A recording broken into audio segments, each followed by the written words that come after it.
आधा भी तेरा आधा भी मेरा। ये बिग बॉस का एजेंडा शुरू से चलता आया है। विवियान, तूने लोगों का दिल जीते। Alright, so hey what's up guys, welcome back to another video. तो आप सभी को पता चली गया होगा कि करणवीर बिग बॉस 18 का ट्रॉफी ले चुका है। बिग बॉस 18 का विनर करणवीर बन चुका है और ये चीज कुछ लोगों को पसंद नहीं है, जैसे कि रजत दलाल के फैंस को, विवियन डी सेना के फैंस को। तो इस पर रजत दलाल ने भी कुछ बोला है और रजत दलाल की तरफ से राजवीर फिटनेस ने पूरा प्रॉपर वीडियो डाला है जिसमें कि बिग बॉस को एक्सपोज करते हुए बोला है कि जब मैं बिग बॉस के अंदर गया था तभी ये बात पता चल चुका था कि इन दोनों में से कोई विनर बनेगा, यानी कि बिग बॉस का ये एजेंडा है। बाकी गाइस यार, एजाज खान ने विवियन डी सेना की तरफ से कुछ बोला है। एजाज खान ने विवियन डी सेना की तरफ से कुछ ये बोला है कि आपने बिग बॉस का ट्रॉफी तो नहीं जीता लेकिन लोगों का दिल जीत लिया। बाकी गाइस यार, क्या प्रॉपर वीडियो में आप सभी को एक एक करके दिखाता हूँ। करण भाई विनर हुए, उनके नसीब में थी ट्रॉफी तो उनको मिल गई। मैं थोड़ा नसीब में मानने वाला आदमी हूँ। मेहनत आप सब करते हो, मैं भी कर रहा हूँ, सब कर रहे हैं, पर जीवन में सब अलग अलग जगह हैं। तो ऊपर वाले का करम है, किसी के ऊपर किसी हिसाब से, किसी के ऊपर किसी हिसाब से। उनके भाग्य में थी तो ट्रॉफी उनको मिल गई। रजत, आपके जो फॉलोअर्स हैं, जो दोस्त हैं, वो बहुत गुस्से में दिखाई दे रहे हैं। सोशल मीडिया पे आई गॉट बिग बॉस भी लिख रहे हैं। आप क्या? भाई देखो, मैं किसी के हाथ पैर तो बांध सकता नहीं ना, मेरे को चीजें पता बाहर किस हिसाब से चल रही थी। एक आध दिन लगेगा चीजें जानने में, पहचानने में कि क्या हो रहा था, उसके बाद कोई टिप्पणी दे सकता हूँ। उससे पहले अभी निकलते ही तो मैं क्या ही बोलूँ ना आपको इस बारे में। तो गाइस रजत दलाल का कुछ इस टाइप का कहना था करणवीर के बारे में और अपने फैंस के बारे में। बाकी गाइस सबसे पहले मैं एजाज खान का क्लिप दिखाता हूं, क्योंकि राजवीर का जो क्लिप है ना काफी बड़ा है, आपसे भी देख नहीं पाएंगे। उसके बाद मैं एलविस यादव के बारे में भी बताऊंगा। जीतने की बात करता हूँ, लेकिन हारने वाला जब जीतता है ना और दिल जीतता है, उसको बोलते हैं विवियान। विवियान, तूने लोगों का दिल जीते। करणवीर, तू भी बुरा नहीं खेला, ट्रॉफी तुझे मुबारक हो, लेकिन मेरा दिल विवियान ने जीता। ऑल द बेस्ट मेरे भाई, जिंदगी में खुश रहे। अल्लाह तुझे ईमान की दौलत दी हुई है, खुश रहना हमेशा, ये मेरी दुआ है तेरे साथ।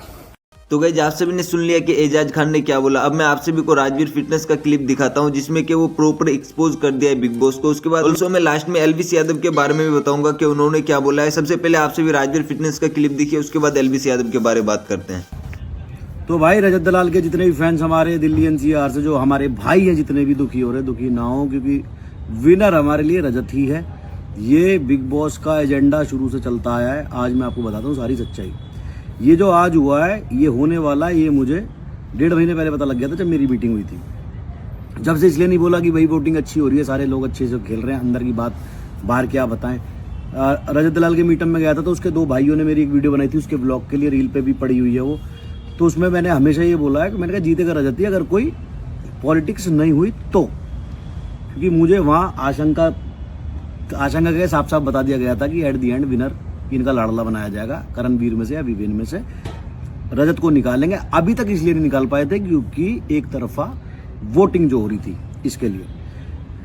हमेशा से ये होता है, बादे भाई कहते भाई एलविश विनर बना था, तो एलविश का जो सीजन था उसमें एलविश के साथ टक्कर पे जो था वो था पुकरा इंसान, जो कि एक यूट्यूबर है। तो वो था यूट्यूबर वर्सेस यूट्यूबर, इसलिए एलविश को जिताया। उसके बाद हमारा यूके राइटर गया, क्या हुआ, जोकर का मुंह लगा के उसके मीम्स बनवा दिए, उसको बाहर कर दिया। फिर दूसरे अगले सीजन में कटारिया गया, हमारे तेल का भाई भी गए थे। उसके बाद आज देख लो रजत के साथ यही हुआ है। आगे आने वाले जितने इन्फ्लुएंसर इस कवाड़े शो में जाएंगे भाई, उनके साथ भी यही होगा, चाहे मैं हूं या कोई भी हो। एडवांस में बता दूं, जिसको ना जाना हो मत जाना, समझदारी दिखाना ना जाके। क्योंकि इन्फ्लुएंसर्स को यूज किया जाता है सिर्फ और सिर्फ वोटिंग के लिए, क्योंकि पता है दिल्ली एनसीआर की जो जनता है वो थोड़ी सी इमोशनल है, भाईचारे को लेके बहुत ज्यादा वो है, अपने समाजों को लेके बहुत ज्यादा वो है। अब रजत को कितने सारे इन्फ्लुएंसर सपोर्ट कर रहे थे, हम भी कर रहे थे और बहुत सारे भाई हमारे सपोर्ट कर रहे थे। तो उससे क्या हो रहा था, वोटिंग बहुत ज्यादा मिल रही थी। खाली रजत के लिए पूरे दिल्ली एनसीआर ने शो देखा, उससे टीआरपी मिली, बिग बॉस को फायदा हुआ, कलर्स का स्पॉन्सर्स उनको मिले, टीआरपी दिखा के बड़े बड़े बहुत सारे ब्रांड्स मिल जाते, बहुत सारा पैसा मिल जाता। मतलब बिग बॉस का कोई खर्चा भी नहीं होता, इतना पैसा मिल जाता स्पॉन्सर से। तो यही होता है और यही होता रहेगा। तो भाई जो भाई दुख मना रहे, दुख मत मनाओ, विनर हमारे लिए रजत ही है। क्योंकि आप सबने देखा किस तरह से वो खेला है और किस तरह से उसके साथ चीटिंग हुई है। तो ऐसी चीटिंग होती आई है, ऐसी चीटिंग होती आएगी। बस तो भाई यही कहना, जो भाई दुख मना रहे हैं, मैं अभी देख रहा हूँ, मुझे भी स्टोरीज टैग हो रही है जिनपे वो रोने वाली इमोजी लगा के और रोने वाले गाने। अबे कोई जरूरत नहीं है, कोई दिक्कत नहीं है, बहुत बढ़िया खेला है और जो हमें रिप्रेजेंट करा है ना अपनी जाट कौम को या हिंदू समाज को या पूरे दिल्ली एनसीआर को, कुछ मेरे मुस्लिम भाई नाराज होते हैं इसमें हिंदू वाली बात कहाँ से आ गई।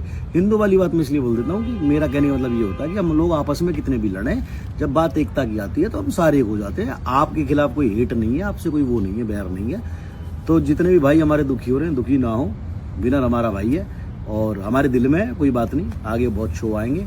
और ये बात करीब 1.5 महीने पहले पता लग गई थी कि यही होना है और यही होगा। जितने भी इन्फ्लुएंसर जाएंगे, क्या होता है कि भाई टीआरपी मिल जाती है, यूज किया जाता है इन्फ्लुएंसर को बुला के कि भाई इस तरह से ये आएंगे। एक इन्फ्लुएंसर को बुला लो किसी को भी, उसके पीछे 50 इन्फ्लुएंसर खड़े हो जाएंगे, 50 इन्फ्लुएंसर के पीछे करोड़ों की जनता खड़ी हो जाएगी। वोट मिलते रहेंगे, जब तक वोट मिल रहे हैं, जब तक शो को टीआरपी मिल रही है, भाई इनको रखो। जब दिखे टीआरपी का काम खत्म, फाइनल आ गया, पिछवाड़े पे लात मारो, निकाल दो। तो यही होता आया है, यही होता आएगा।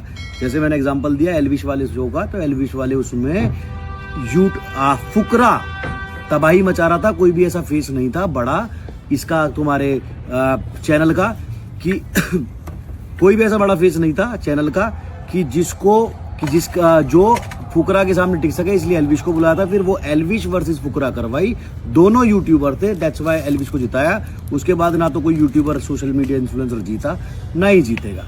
ठीक है, अब भाई इनके लाडलों के 2 शो आने वाले हैं, यहाँ से इनको बहुत बढ़िया टीआरपी दे दी गई। एक भाई कुछ भी कहो, चेहरा तो है टीवी के, इनको दोबारा से फेम दे दिया गया।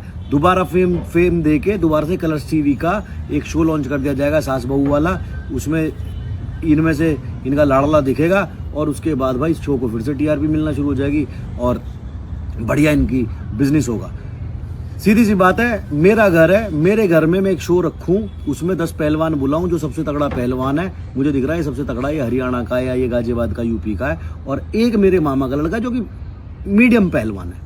मैं सारों को लड़ा और मुझे दिख रहा है एक तरफा ये तगड़ा है। बट भाई मेरा शो है, मेरा घर है, मेरे मामा का बेटा, मुझे फर्क नहीं पड़ता कौन क्या सोचेगा, मैं अपने मामा के बेटे को विनर बनाऊंगा। समझ गए? तो ये झोल है भाई, ये स्कैम है।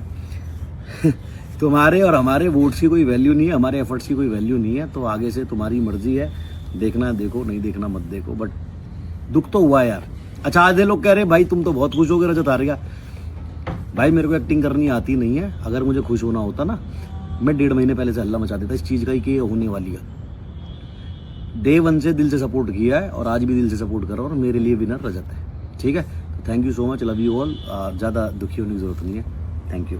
तो गाइस यहाँ तक अगर आप सभी ने राजवीर फिटनेस का क्लिप को देख लिया तो आप सभी को कुछ समझाना नहीं पड़ेगा। और रही बात एलविश यादव का, तो एलविश यादव सेट पर गए हुए थे, उसके बाद भी एक स्टोरी लगा के बोला था मैं अगर स्टोरी ना लगा पाऊँ तो आप लोग भी मतलब सपोर्ट कर देना, वोट कर देना। फिर भी यहाँ पे कुछ अलग ही सीन हो गया। तो गाइस बुरा तो एलविश यादव को भी लगाया और सारे फैंस को लगाया, लेकिन मेरे हिसाब से विवियन जीतना चाहिए था। गाइस मैं विवियन को सपोर्ट कर रहा था, यानी कि विवियन डिसेना जीतना चाहिए था, वो भी डिजर्विंग था। और करणवीर भी जीता, कोई दिक्कत नहीं, बाकी यार जीतना चाहिए था इन्हें। कोई तो आपसे भी से मैं ये क्वेश्चन करता हूँ कि आपके हिसाब से कौन जीतना चाहिए था, कमेंट सेक्शन में बताइए। और गाइस आप अपना राय दीजिए, आपके कमेंट्स का इंतजार रहेगा।